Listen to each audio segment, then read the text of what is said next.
Hello friends, welcome to চাকরির প্রস্তুতি, যেখানে সাফল্য তোমাদের প্রতীক্ষা করছে। আজকে তোমাদের জন্য আবার একখানা নতুন ক্লাস নিয়ে চলে এসেছি। নতুন ক্লাসে আজকে আলোচনা হবে কম্পিউটারের ওপরে। তোমাদের সবার মাইকই আমি অন করে দিচ্ছি, কিন্তু একটা জিনিস মাথায় রাখবে, মাইকটা যখন কথা বলবে তখন কিন্তু অন করবে, তা বাদে কিন্তু মাইক অন করো না। ঠিক আছে? আজকে যে ক্লাসটা হবে সেটা কম্পিউটারের ওপরে। এর আগের দিনের ক্লাসে যদি তোমরা থেকে থাকো তাহলে তোমরা জানবে যে আমাদের কম্পিউটারের ভার্চুয়াল মেমোরি পর্যন্ত পড়ানো হয়ে গেছিল। বেসিকটা একেবারে কমপ্লিট হয়ে গেছিল ভার্চুয়াল মেমোরি পর্যন্ত। আজকে যে জিনিসটা পড়ানো হবে, আমরা পড়বো যে জিনিসটা, সেটা হলো গিয়ে কম্পিউটারের তার পরবর্তী অংশ থেকে পড়ানো হবে। কি কি পড়ানো হয়েছিল আগের দিন? রেজিস্টার মেমোরি, ক্যাশ মেমোরি, তার সঙ্গে হয়েছিল হচ্ছে গিয়ে semi volatile memory, virtual memory, এত দূর পর্যন্ত পড়ানো হয়েছিল। এরপরে আমাদের যেটা মেন জিনিস জানতে হয় সেটা হচ্ছে গিয়ে কম্পিউটারের কি জিনিসের ওপরে বলতো? সেকেন্ডারি মেমোরির ওপরে। বলতো দেখি সেকেন্ডারি মেমোরি কাকে বলে? কম্পিউটারের সেকেন্ডারি মেমোরি কাকে বলা হয়? কম্পিউটারের সেকেন্ডারি মেমোরি মানে হচ্ছে গিয়ে যেখানে ভবিষ্যতের জন্য ডেটাকে স্টোর করে রাখা হয়, তাকে কম্পিউটারের সেকেন্ডারি মেমোরি বলে। যেখানে ভবিষ্যতের জন্য ডেটাকে স্টোর করে রাখা হয় তাকে বলা হয় থাকে সেকেন্ডারি মেমোরি। তাহলে পরিষ্কারই বুঝতে পারছো যে এই ধরনের মেমোরি কোনো রকম ভোলাটাইল হবে না। আগের দিনের ক্লাসে বলেছিলাম, মানে যে মেমোরি যদি কারেন্ট সাপ্লাই অফ হয়ে যাওয়ার পরে তা যদি রাখতে না পারে তাকে বলা হয়ে থাকে ভোলাটাইল।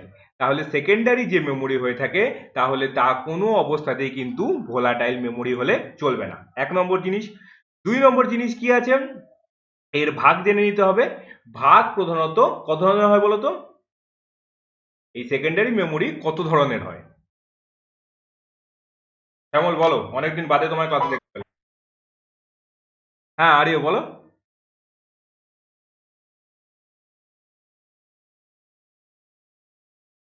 আচ্ছা, সেকেন্ডারি যে মেমোরি হয়ে থাকে সেটা প্রধানত হচ্ছে গিয়ে তিন ধরনের হয়ে থাকে।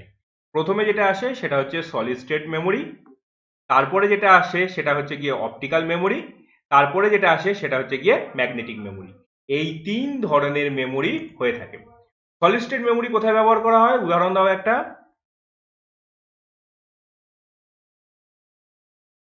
সলিড স্টেট মেমোরি কোথায় ব্যবহার করা হয়? সলিড স্টেট মেমোরি আমাদের পেন ড্রাইভে, মেমোরি কার্ড, এই সমস্ত জায়গাতে কিন্তু সলিড স্টেট মেমোরি ব্যবহার করা হয়। ঠিক আছে? আচ্ছা, এরপরে যেটা এসে যায় সেটা হচ্ছে গিয়ে অপটিক্যাল মেমোরি। সলিড স্টেট মেমোরির বৈশিষ্ট্য কি রয়েছে? এটা সেমিকন্ডাক্টর চিপ দিয়ে তৈরি হয়ে থাকে। ঠিক আছে? এর ডেটা হচ্ছে গিয়ে বাইনারি কোডেই সঞ্চয় করে থাকে।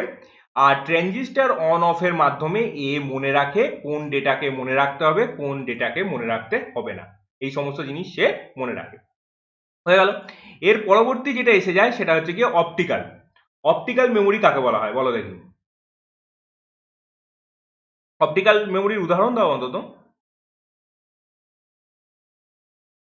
অপটিক্যাল মেমোরির যেটা উদাহরণ হয়ে থাকে সেটা হচ্ছে গিয়ে আমাদের সিডি আর ডিভিডি, এই ধরনের জিনিস হচ্ছে গিয়ে অপটিক্যাল মেমোরির উদাহরণ। হ্যাঁ, অপটিক্যাল মেমোরির উদাহরণ হচ্ছে গিয়ে যেগুলো আমাদের কি বলে জানো, ওই সিডি ডিভিডি, এই ধরনের জিনিস হচ্ছে গিয়ে আমাদের অপটিক্যাল মেমোরির উদাহরণ হয়ে থাকে। এরপরে যেটা আসে সেটা হচ্ছে গিয়ে ম্যাগনেটিক ডিস্ক। ম্যাগনেটিক ডিস্কের উদাহরণ কি?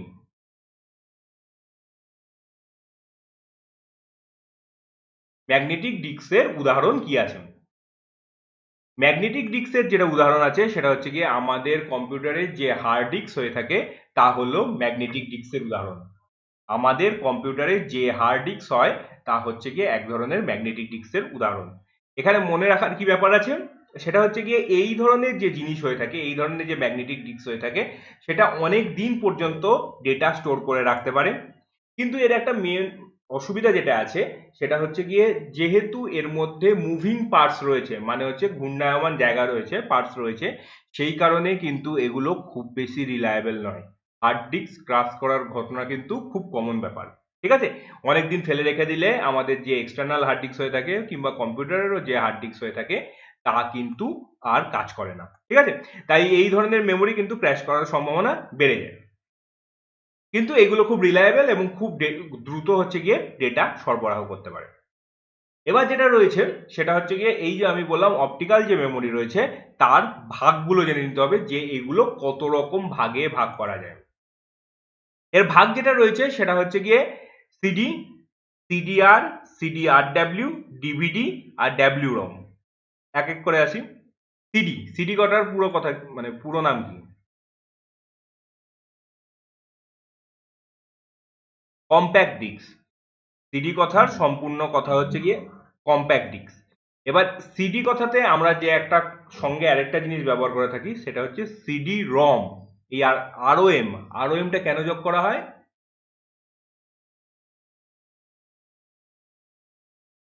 এই আরওএমটা যোগ করা হয় হচ্ছে সিডি রম হচ্ছে এমনিতে একবার ইউজ করা যায় জন্য ডি ডট। একদম একবার ইউজ করা যায় মানে বুঝতে পারলাম না, আরেকবার বলো।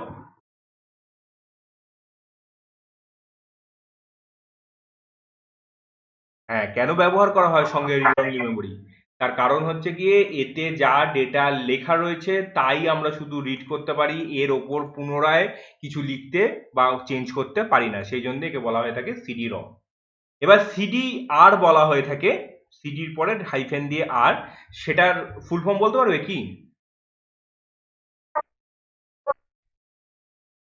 হ্যাঁ, সেটা হচ্ছে গিয়ে একবার রাইট করবে মেনিবার রিড করবে। সিঙ্গেল রাইট মেনিবার রিড, সেটা হচ্ছে গিয়ে আমাদের কম্প্যাক্ট ডিস্ক বা সিডি আর বলা হয়ে থাকে, বা সিডি রমও বলা হয়ে থাকে, ডাব্লিউ ও আর এম ও বলা হয়ে থাকে। ঠিক আছে, এই দুটো হয়ে গেল।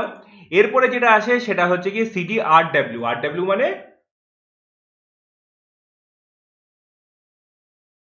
সিডি আর ডাব্লিউ মানে হচ্ছে গিয়ে রিরাইটেবল। আর ডাব্লিউ কথার মানে হচ্ছে গিয়ে রিরাইটেবল, মানে যতবার ইচ্ছা নতুন করে লেখা যাবে, যতবার ইচ্ছা পুরনো লেখাকে মুছে দিয়ে আবার নতুন করে এডিট করা সম্ভব হবে। ঠিক আছে, এটা হয়ে গেল হচ্ছে গিয়ে আর ডাব্লিউ। আর এরপরে যেটা এসে যায় সেটা হচ্ছে গিয়ে ডিভিডি। বলো তো ডিভিডির পুরো পুরো ফর্ম কি, ফুল ফর্ম? একদম, digital versatile disc, DVD. Memory storage,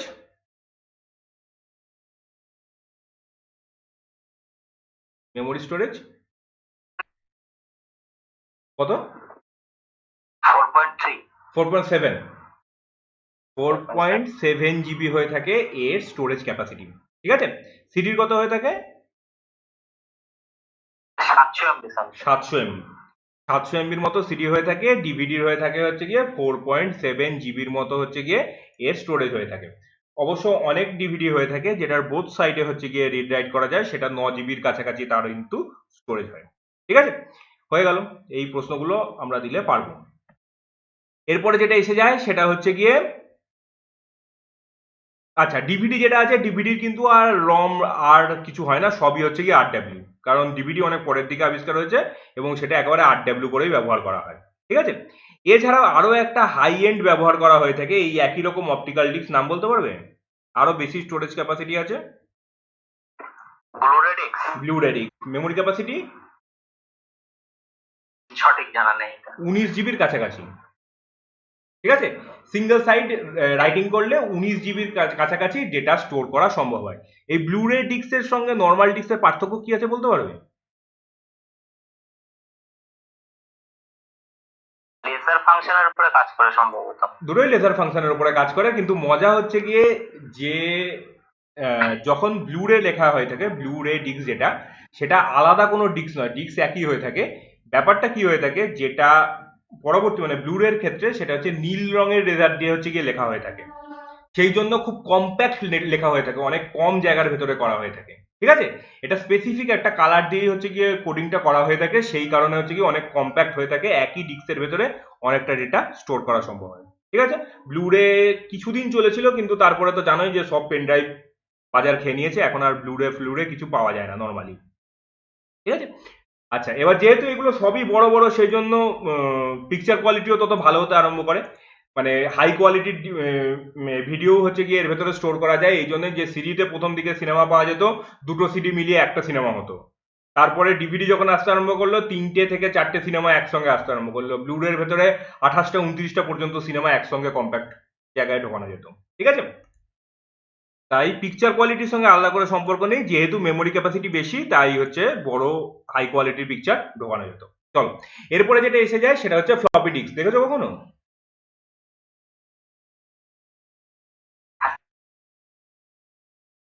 তাহলে তোমার হচ্ছে গিয়ে অ্যান্টিক জিনিস সংগ্রহের অত শখ রয়েছে, ওই জন্য ফ্লপি ডিস্ক দেখেছো।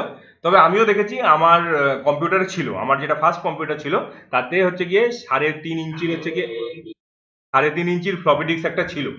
আর আমি একটা মনে হয় 350 টাকা দিয়ে ফ্লপি ডিস্ক কিনেছিলাম, কিন্তু ও বাবুর বড় সমস্যা, দুদিন বাদেই ভেতরে ধুলো পড়ে যায়, খুলে খুলে মুছতে হতো, দিয়ে তারপরে তো বন্ধ হয়ে গেল, এখন আর পাওয়াই যায় না। ঠিক আছে, এই 3.5 ইঞ্চির ফ্লপি ডিস্ক হয়, আরো একটা যতদূর সম্ভব হচ্ছে 5.5 ইঞ্চির মনে হয় ফ্লপি ডিস্ক হয়, মানে হচ্ছে কি ফ্লপি ডিস্কের সাইজের অনুসারে ওটার ইয়ে হতো। নর্মাল কম্পিউটার ব্যবহার করা হয় 3.5 ইঞ্চির হচ্ছে কি ফ্লপি ডিস্ক। ঠিক আছে, এই ফ্লপি ডিস্ক একে বলা হয়ে থাকে এফডিডি। ঠিক আছে, ফ্লপি ডিস্ক ড্রাইভ সবগুলোতেই দেখবে এইচডিডি, এফডিডি, এগুলো হচ্ছে ডিস্ক ড্রাইভ বলার জন্য ডিডি কথাটা পেছনে ব্যবহার করা হয়ে থাকে। ঠিক আছে, এসডিডি সলিড স্টেট ড্রাইভ, সেই জন্য। ম্যাগনেটিক টেপ নর্মালি হচ্ছে গিয়ে কোথায় ব্যবহার করা হয়, আমাদের যে ক্যাসেট ব্যবহার করা হতো সেটা হচ্ছে গিয়ে এক ধরনের ম্যাগনেটিক টেপের উদাহরণ। ঠিক আছে, বোথ সাইডে টাইম ইয়ে করা হতো, 60 মিনিট 60 মিনিট করে, 1 ঘন্টা মানে 2 ঘন্টা হচ্ছে গিয়ে একটা ক্যাসেট হচ্ছে গিয়ে চলতো। এবারে এসে এসে যায় যেটা, সেটা হচ্ছে গিয়ে ফ্ল্যাশ মেমোরি। ফ্ল্যাশ মেমোরি কাকে বলে বলতে পারবেন?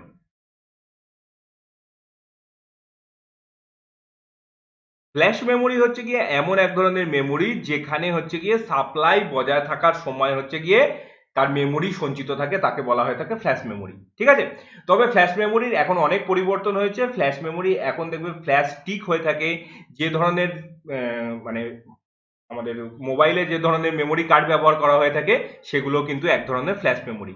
এখন বর্তমানে ফ্ল্যাশ মেমোরি বলতে এমন বোঝানো হয়ে থাকে যেগুলো ডিট্যাচেবল মেমোরি, মানে হচ্ছে গিয়ে কম্পিউটারের সঙ্গে লাগানো যায়, পরে প্রয়োজন মতো সেটা খুলে ফেলা যায়, কম্পিউটারের ইন্টিগ্রাল পার্ট নয়, মানে হচ্ছে যেটা বাদ দিয়েও কম্পিউটার চলবে, তাকে হচ্ছে গিয়ে ফ্ল্যাশ মেমোরি বলা হয়। ঠিক আছে, চলো, দু একটা জিনিস জানতে হবে। বলো, ডিজিটাল নাম্বার তো জানোই যে 0 আর 1 দিয়ে যা হিসাব হয় তা হচ্ছে গিয়ে ডিজিটাল। এবার বলো যে বিট কাকে বলে?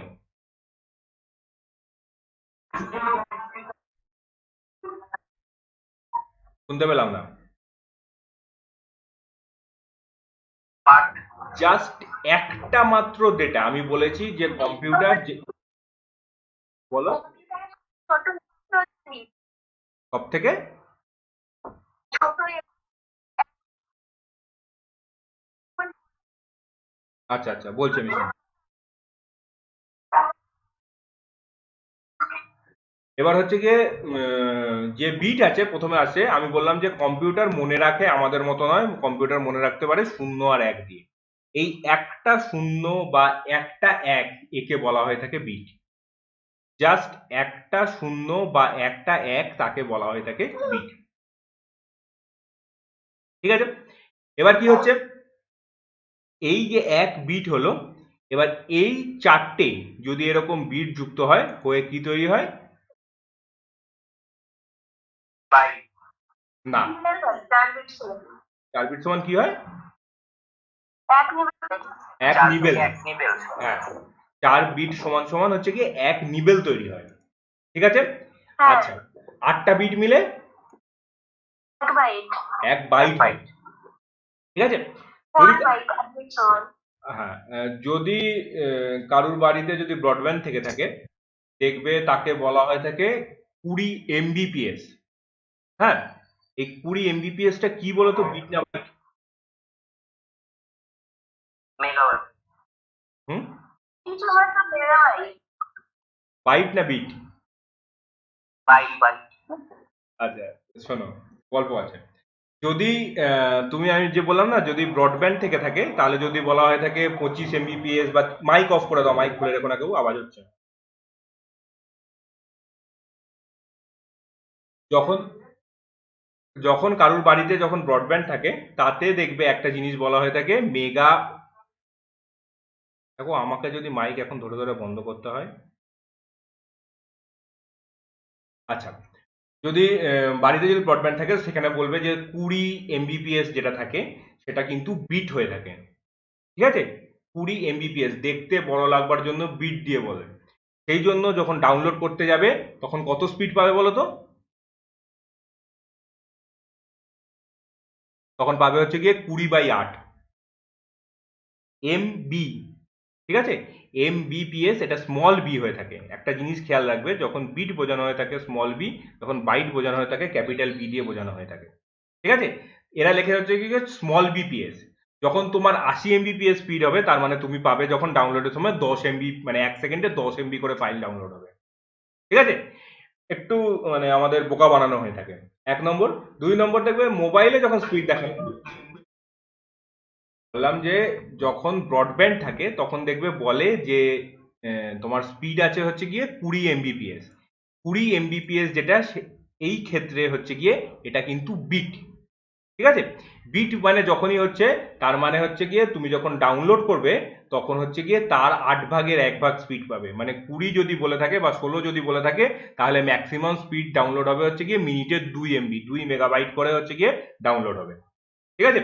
কিন্তু মোবাইলের ক্ষেত্রে যখন স্পিড দেখায় তখন দেখবে ক্যাপিটাল বি দেখায়, ওটা হচ্ছে গিয়ে বাইট।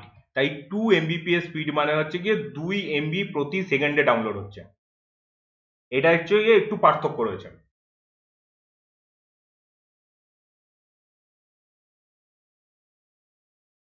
বলো দেবাশিস, কিছু বলবে? মাইকটা খুলে রেখেছো কেন?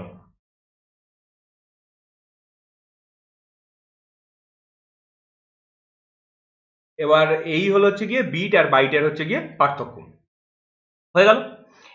এবার আসছে হচ্ছে গিয়ে বিট বাইট হয়ে গেল। কিলোবাইট মানে কত হয় কিলোবাইট? বা 10 টু দি পাওয়ার কত, এই 2 টু দি পাওয়ার কত? হুম, 1 ইজ ইকুয়াল টু হচ্ছে গিয়ে 1024 বাইট। এরপরে হচ্ছে গিয়ে সবই ওই 1024 করেই বাড়তে আরম্ভ করবে। কিলোবাইটের পর megabyte, gigabyte, terabyte, petabyte, exabyte, zettabyte, সব হচ্ছে গিয়ে এরকম 1024 করে বাড়তে থাকবে, ঠিক আছে? আচ্ছা, এগুলো আমরা জেনে গেলাম। এবার আমাদের যেটা জানতে হবে,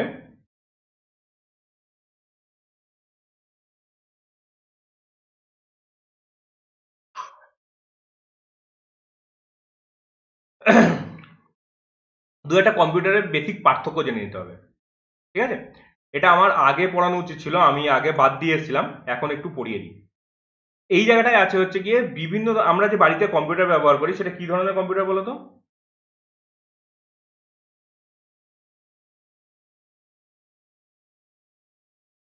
পার্সোনাল কম্পিউটার। শুনতে পেলাম না, আরেকবার বলো। আমরা যে বাড়িতে কম্পিউটার ব্যবহার করি সেগুলো কিন্তু এক একটা মাইক্রো কম্পিউটার, ঠিক আছে? যত পার্সোনাল মাইক্রো কম্পিউটার, আমাদের বাড়িতে যা কম্পিউটার ব্যবহার করা হয়ে থাকে সেগুলো কিন্তু সব পার্সোনাল কম্পিউটারই হচ্ছে গিয়ে এক ধরনের মাইক্রো কম্পিউটার। সে আমাদের ডেস্কটপই হোক হয়ে থাকে, ল্যাপটপই হোক, ঠিক আছে? ল্যাপটপ আর ডেস্কটপের বেসিক কোনো পার্থক্য নেই, এটা একটু কম্প্যাক্ট হয়ে থাকে, ক্যারি করার সুবিধা হয়ে থাকে, এইটুকুনি, ঠিক আছে? যে আরো যে ছোট ছোট জিনিস হয়ে থাকে, যেমন ধরে নাও আমাদের যে পাম টপ হয়ে থাকে, যেটা আগে এসছিল এখন আর প্রয়োজন নেই, ফোন সমস্ত কিছুর বাজার শেষ করে দিয়েছে। সে পাম টপ হতে পারে, ডিজিটাল ডায়েরি হতে পারে, নোটবুক হতে পারে ডিজিটাল, কিংবা পিডিএফ হতে পারে। এবার এই সমস্ত যে জিনিসগুলো রয়েছে এগুলো সবই হচ্ছে গিয়ে মাইক্রোর ভেতরেই পড়ে। একেবারে ছোট আমাদের পার্সোনাল ইউজের জন্য আমরা যে কম্পিউটার ব্যবহার করে থাকি সেগুলো সবই হচ্ছে গিয়ে মাইক্রো কম্পিউটারের উদাহরণ। এরপরে যেটা এসে যায় সেটা মিনি কম্পিউটার। মিনি কম্পিউটার কোথায় ব্যবহার করা হয়ে থাকে? মিড রেঞ্জ বিজনেস যারা, তারা হচ্ছে গিয়ে এই ধরনের কম্পিউটার ব্যবহার করে থাকে। এর মাল্টিটাস্কিং ক্যাপাসিটি তুলনামূলক বেশি হয়ে থাকে। আমাদের পার্সোনাল কম্পিউটার কি, একটা অ্যাপ্লিকেশন খোলার পরে সেকেন্ড অ্যাপ্লিকেশন খুললে দাঁত বের করে দেয় কম্পিউটার, ঠিক আছে? কিন্তু এই মিনি কম্পিউটারের ক্ষেত্রে এর প্রসেসিং পাওয়ার বেশি হয়ে থাকে, যেখানে বিজনেস প্রসেস করতে হয় বা একাধিক জিনিস একসঙ্গে প্রসেস করতে হয়, সেখানে হচ্ছে গিয়ে এই মিনি কম্পিউটার ব্যবহার করা হয়। এরপরে আসে হচ্ছে গিয়ে mainframe computer. Mainframe computer কাকে বলে জানো? খুব ইম্পর্টেন্ট জিনিস, বারবার পরীক্ষায় আসে। মেন ফ্রেম কম্পিউটার হচ্ছে গিয়ে, ধরো একটা কম্পিউটারের উপরে ভরসা করে অনেক লোকে কাজ করছে, মানে এমন নয় যে সে গরিব একটা কম্পিউটারই ব্যবহার করছে, কারণ একটা কম্পিউটারে সমস্ত ডেটা স্টোর রয়েছে এবং প্যারালালি অনেকগুলো কম্পিউটার থেকে সেগুলোকে অপারেট করা হচ্ছে। উদাহরণ দিতে পারবে? ব্যাংক, একদম ব্যাংকে ব্যবহার করা হয়ে থাকে, টেলিকম সেক্টরে ব্যবহার করা হয়ে থাকে, বড় বড় ইন্ডাস্ট্রিতে ব্যবহার করা হয়ে থাকে, যেখানে সিঙ্গেল কম্পিউটারে সমস্ত কিছু ডেটা স্টোর থাকে, কিন্তু তাকে অপারেট করানো হয়ে থাকে হচ্ছে গিয়ে বিভিন্ন জায়গা থেকে। ঠিক আছে, দাঁড়াও তোমাদের মাইকগুলো একটু খুলে দিই। মাইক কেউ ওপেন করো না, আমি মাইকগুলো খুলে দিচ্ছি তোমাদের।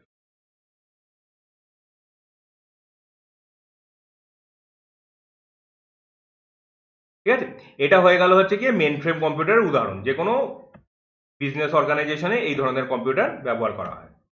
এরপরে যেটা আসে মেন ফ্রেম কম্পিউটারের পরে, এর একটু বৈশিষ্ট্য বলে দিই, সেটা হচ্ছে কি হান্ড্রেডস অফ ইউজারকে একসঙ্গে সিমিলটেনাস অপারেশন করতে পারে। ঠিক আছে, লার্জ ভলিউম অফ যে ডেটা রয়েছে সেই ডেটাকে হচ্ছে গিয়ে সে কম্পিউট করতে পারে, মানে হচ্ছে গিয়ে একবারে ক্যালকুলেট করতে পারে। হয়ে গেল। এবার এসে যায় হচ্ছে গিয়ে তারপরে সুপার কম্পিউটার। বিভিন্ন সময় আমাদের কারেন্ট অ্যাফেয়ার্স এর ভেতরে আসে যে কে কোন দেশ কি সুপার কম্পিউটার বানিয়েছে। এই সুপার কম্পিউটার কাকে বলা হয়?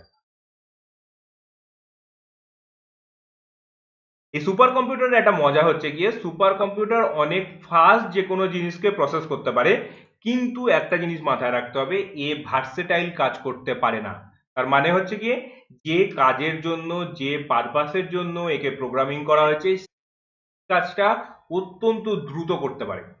তার জন্য এর সমস্ত কিছু আলাদা হয়ে থাকে, এর সফটওয়্যার আলাদা হয়ে থাকে, এর হার্ডওয়্যার আলাদা হয়ে থাকে, টোটাল এনভায়রনমেন্টটাই আলাদা করা হয়, কিন্তু এ খুব স্পেসিফিক কাজের জন্যই ব্যবহার করা হয়ে থাকে।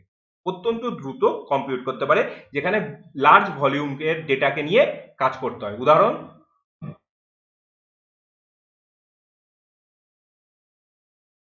এটা তো পারা উচিত। কারা ব্যবহার করে?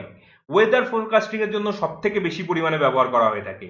এছাড়া যে কোনো ধরনের বড় ইনস্টিটিউটে যেখানে কম্পিউটার মানে নিউক্লিয়ার সায়েন্স বা এই জাতীয়, যেখানে প্রচুর পরিমাণে ডেটার উপরে কাজ করতে হয়, সেখানে হচ্ছে গিয়ে সুপার কম্পিউটার ব্যবহার করা হয়ে থাকে। ঠিক আছে, প্রত্যেকেরই দেখবে তার নিজের পারপাসের জন্য আলাদা করে সুপার কম্পিউটার।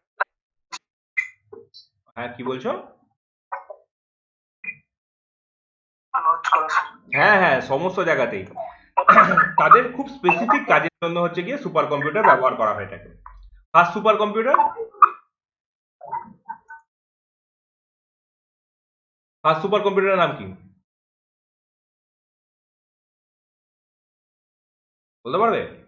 ফার্স্ট যে সুপার কম্পিউটার আছে তার নাম হচ্ছে গিয়ে রজার ক্রে। রজার ক্রে 1976, এটা হচ্ছে গিয়ে প্রথম সুপার কম্পিউটারের উদাহরণ। ঠিক আছে, সমস্তই কিন্তু ইন্ডাস্ট্রিয়াল ইউজ হয়ে থাকে। এরপরে এসে যায় mainframe computer. Mainframe computer কাকে বলে?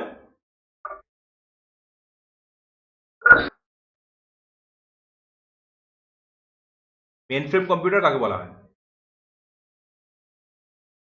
মেন ফ্রেম কম্পিউটার বলা হয়ে থাকে যে ধরনের কম্পিউটারে 200 অ্যান্ড অ্যাভভ হচ্ছে গিয়ে লোক একসঙ্গে কাজ করতে পারে এবং মাল্টিটাস্কিং, বিলিং, অ্যাকাউন্টিং বা এই জাতীয় কাজ হয়ে থাকে, তাকে বলা হয়ে থাকে মেন ফ্রেম কম্পিউটার। এবার বলো যে আমাদের এর আগে যেটা পড়ালাম সেটা হচ্ছে গিয়ে আমাদের মেন ফ্রেম কম্পিউটারের সঙ্গে এই সুপার কম্পিউটারের কি পার্থক্য দাঁড়াচ্ছে?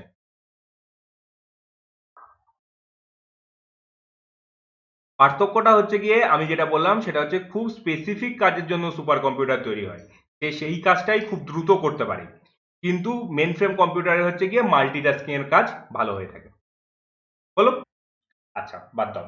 আর কি জানার রয়েছে? General purpose computer, special purpose computer, এগুলো লাগবে না, এগুলো জানার কিছু দরকার নেই।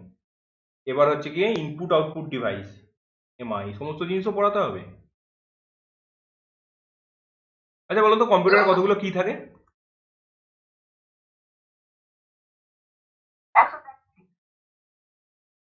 100 একটু কমও থাকে অনেক সময়, 84টা থাকে, নইলে 101/2 থাকে। 84টা থাকে যাদের হাফ কিবোর্ড হয়ে থাকে, নইলে 101 কিংবা 2 এরকম হচ্ছে গিয়ে কি হয়ে থাকে। ঠিক আছে, এখন যে কম্পিউটারগুলো তৈরি হয়ে থাকে তাতে 104 অথবা 108 কি হয়ে থাকে। 104টা কি হয়ে থাকে? ফাংশন কি, উইন্ডোজ কি, এগুলো অ্যাড করে হয়ে থাকে। 108টা কখন হয়? দেখবে কিছু কম্পিউটারে মানে কিবোর্ডের মধ্যে দেখবে একেবারে হাইবারনেট করা কিংবা ধরো স্লিপে নিয়ে যাওয়া কম্পিউটারকে ওক করানো জাগানো, এই সমস্ত হচ্ছে গিয়ে আলাদা করে সুইচ থাকে। ঠিক আছে, ম্যাক্সিমাম হচ্ছে গিয়ে 108খানা সুইচ থাকে। এই চারটে সংখ্যাই মনে রাখবে, 84, 101, 102 আর 104, 108। এর মধ্যে যে কোনো একটা আসবে, মানে দুটো করে অপশন কেউ দিয়ে দেবে না। ঠিক আছে, যদি কেউ ঠিকঠাক প্রশ্ন সেট করে দুটো করে অপশন দিয়ে দেবে না। হলো? আচ্ছা, কি কি ধরনের সুইচ হয়? প্রথমে এসে যায় হচ্ছে গিয়ে টাইপিং কি। টাইপিং কি মানে কি, যা টাইপ করবার জন্য কাজে লাগে। কি কি? এ থেকে জেড আর 0 থেকে 9, এগুলো হয়ে যাচ্ছে টাইপিং কি। হয়ে গেল। এরপর এসে যায় নাম্বার কি। নাম্বার কি কতগুলো থাকে? নাম্বার কির যে পোর্শনটা থাকে দেখবে কম্পিউটারের পাশে আলাদা করে থাকে। কতগুলো সুইচ থাকে?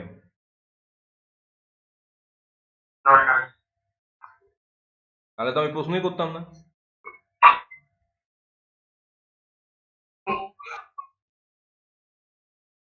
ঠিক আছে, থাকে হচ্ছে 17খানা সুইচ। নাম্বার প্যাডে থাকে হচ্ছে গিয়ে 17টা সুইচ। কি কি থাকে? 0 থেকে 9 পর্যন্ত থাকলো, ডট থাকলো, এন্টার থাকলো, প্লাস মাইনাস গুণ ভাগ নাম্বার লগ। ঠিক আছে, এটা হয়ে গেল নাম্বার কি এর পোর্শন। এরপরে যেটা আসে সেটা হচ্ছে গিয়ে ফাংশন কি। ফাংশন কি কি হয়, কেন থাকে ফাংশন কি? স্পেসিফিক কোনো ফাংশনের জন্য হচ্ছে গিয়ে ফাংশন কি দেওয়া হয়ে থাকে। তার মানে কি, ধরো আমার যে কম্পিউটার রয়েছে তার সমস্ত কি অকুপাই রয়েছে, কিন্তু আমাকে ধরো কোনো একটা রেকর্ড চালু করতে হবে। এই ধরো তোমাদের জন্য যে স্ক্রিন রেকর্ড হচ্ছে সেটা আমাকে চালু করতে হবে, সেই জন্য আমি একটা কি প্রেস করি। ধরো কোনো সময় সেটাকে পজ করতে হবে, তার জন্য আমি একটা কি প্রেস করি। ঠিক আছে, কিন্তু আমি যদি ভেতরে মানে বাকি যে সুইচগুলো রয়েছে A B C D M, এই সমস্ত যে সুইচগুলো রয়েছে, কি এ থেকে জেড ফাংশন কি? এ না না, ভুল করছো। এ থেকে জেড যেটা রয়েছে সেগুলোকে টাইপিং কি বলা হয় থাকে। ঠিক আছে, এ থেকে জেড আর 0 থেকে 9 এগুলো হচ্ছে গিয়ে টাইপিং কির মধ্যে পড়ে। ফাংশন কি দেখবে কম্পিউটারের ওপরের দিকে দেখবে F1 থেকে F12 পর্যন্ত 12টা থাকে। F1 থেকে F12 পর্যন্ত 12টা আলাদা কি দেওয়া থাকে, সেগুলো স্পেশাল ফাংশন ফুলফিল করার জন্য থাকে। F1 থেকে F12। ঠিক আছে, এছাড়া থাকে হচ্ছে গিয়ে কন্ট্রোল কি। কন্ট্রোল কির মধ্যে কি কি পড়ে? পড়ে হচ্ছে গিয়ে কন্ট্রোল পড়ে, অল্ট পড়ে, এসকেপ পড়ে, পেজ আপ পড়ে, পেজ ডাউন পড়ে, ইনসার্ট, ডিলিট, এন্ড, হোম, এগুলো হচ্ছে গিয়ে সমস্ত পড়ে। এগুলো হচ্ছে গিয়ে কেন ব্যবহার করা হয়, এই সমস্ত সুইচগুলো কিসের জন্য ব্যবহার করা হয়? সেটা হচ্ছে গিয়ে একই সুইচ দিয়ে আমার ডিফারেন্ট ফাংশন করানোর জন্য। শুধু এস মারলে এস পড়বে, শিফট টিপে এস মারলে হচ্ছে গিয়ে ক্যাপিটাল পড়বে। ঠিক আছে, এই সমস্ত মানে একই সুইচ দিয়ে আমি একের বেশি ফাংশন করানোর জন্য এই ধরনের কি এর কম্বিনেশন থাকে। হয়ে গেল। আর লাস্ট যেটা রয়েছে সেটা হচ্ছে কি স্পেশাল পারপাস কি। স্পেশাল পারপাস কি কি? Enter, shift, caps lock, num lock, space বার, ট্যাব আর হচ্ছে প্রিন্ট স্ক্রিন, এগুলো হচ্ছে স্পেশাল পারপাস কি। মানে হচ্ছে গিয়ে একটা প্রোগ্রামিং এই কিগুলোর মধ্যে দেওয়া রয়েছে, যাতে যেমন কি এন্টার মারলে নেক্সট লাইন হচ্ছে, সেটা একটা স্পেশাল প্রোগ্রাম দেওয়া রয়েছে। শিফটে হচ্ছে গিয়ে ক্যাপিটাল লেটার হচ্ছে, ক্যাপস লক দিয়ে রাখলে হচ্ছে গিয়ে সব লেটার ক্যাপিটাল পড়বে। নাম লক মানে এইগুলো প্রত্যেকটা কিছু না কিছু একটা কাজের জন্য নির্দিষ্ট করা রয়েছে। ঠিক আছে, নাম লক দিলে হচ্ছে গিয়ে আমার পাশে যে নাম্বার প্যাডটা রয়েছে সেটা অন অফ করা যায়। ঠিক আছে, তাই কি হচ্ছে প্রত্যেকটা যে ফাংশন রয়েছে এর আলাদা করে ডিফাইন করা রয়েছে। তাই হয়ে গেল এগুলো স্পেশাল পারপাস কি। কি কি হচ্ছে? প্রথমে টাইপিং কি A to Z, 0 to 9। Number pad কতগুলো থাকে? 17টা। 0 থেকে 9 পর্যন্ত, ডট, এন্টার, প্লাস মাইনাস গুণ ভাগ নামলক। ঠিক আছে, হয়ে গেল। এরপরে এসে যায় হচ্ছে গিয়ে ফাংশন কি 1 থেকে 12 পর্যন্ত, F1 থেকে F12 পর্যন্ত। কন্ট্রোল কি এসে যায় কি কি? Home, end, insert, delete, page up, page down, control, alter আর হচ্ছে কি এসকেপ। আর স্পেশাল ফাংশন হচ্ছে গিয়ে কি enter, shift, caps lock, num lock, space bar আর হচ্ছে গিয়ে প্রিন্ট লক। ঠিক আছে, এই সমস্ত জিনিসগুলো হচ্ছে গিয়ে আমাদের কি এর উদাহরণ। বলো কতদূর বোধগম্য হলো?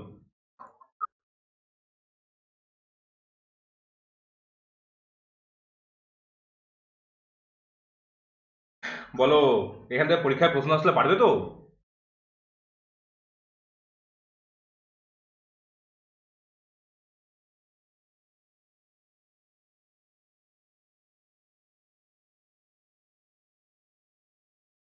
কি হলো, পারবে না পারবে না? দেখো আজকে কিন্তু 40 নম্বর ক্লাস হয়ে গেল, মানে প্রত্যেকটা সাবজেক্টে 4টে করে ক্লাস অলরেডি হয়ে গেছে। ঠিক আছে, সিলেবাসের মানে ধরে রাখো অন্তত 10 ভাগের 2 ভাগ পড়ানো হয়ে গেছে। টোটাল যা সিলেবাস রয়েছে 10 ভাগের 2 ভাগ পড়ানো হয়ে গেছে। একটু মনোযোগ দাও, মনোযোগ দিয়ে একটু পড়ো। ঠিক আছে, বল কারো কিছু প্রশ্ন আছে নাকি? তোমাদের একটা জিনিস বলি, খারাপ লাগে শুনতেও, কিন্তু সমস্যা কি হয় জানো? যতক্ষণ প্রশ্ন মানে যতক্ষণ পর্যন্ত প্রশ্ন সোজা আছে তোমরা উত্তর করো, সেই নিয়ে আলোচনা করো, কথা বলো।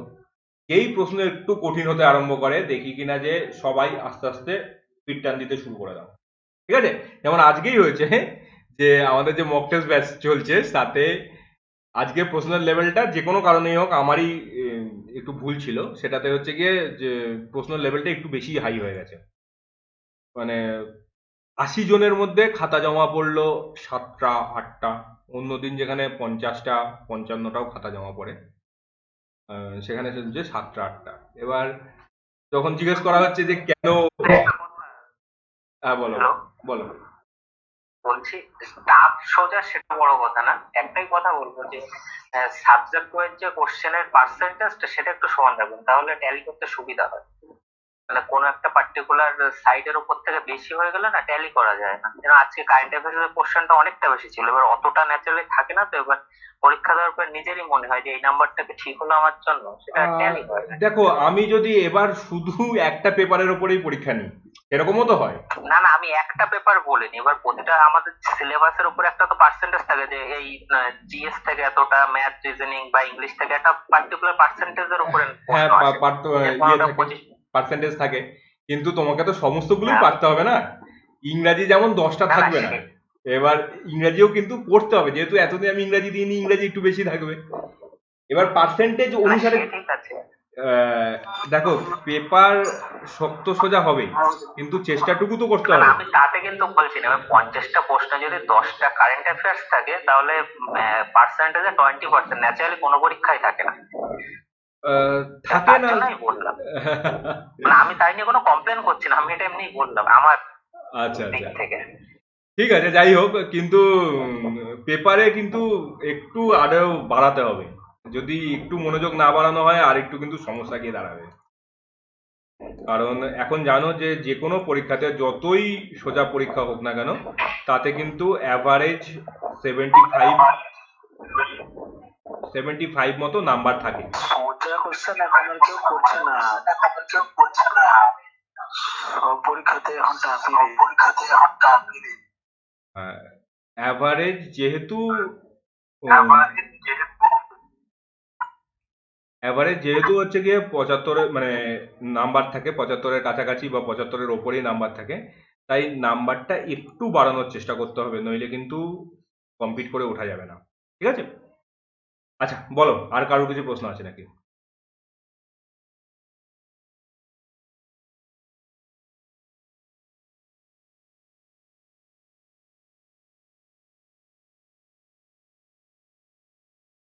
আজকে সকালে দিয়েছি, দেখবে আমি গ্রুপে দিয়ে দিয়েছি, আজকে সকালে দিয়েছি, কালকে আর আপলোড করা হয়নি।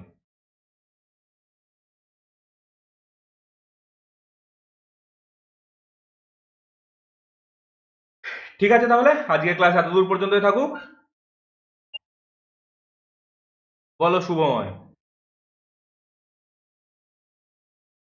আচ্ছা তাহলে এতদূর পর্যন্ত ক্লাস থাকুক, আগামীকাল আবার সন্ধ্যাবেলা তোমাদের সঙ্গে দেখা হবে। কালকে হবে ইতিহাসের ওপর ক্লাস, হবে প্রাচীন যুগের ইতিহাস, তার কতদূর হয়েছিল, যতদূর সম্ভব হচ্ছে কি ধর্ম আন্দোলন থেকে হবে। ঠিক আছে, আমি দিয়ে দেবো কি হবে পরের দিনের ক্লাস, আর সেরকম ভাবেই পড়ানো হবে, সন্ধ্যাবেলা 8টার সময় ক্লাস হবে। ব্যাস এইটুকুনি পর্যন্তই, আজকে এতদূর পর্যন্তই ক্লাস থাকুক, আগামীকাল আবার দেখা হচ্ছে।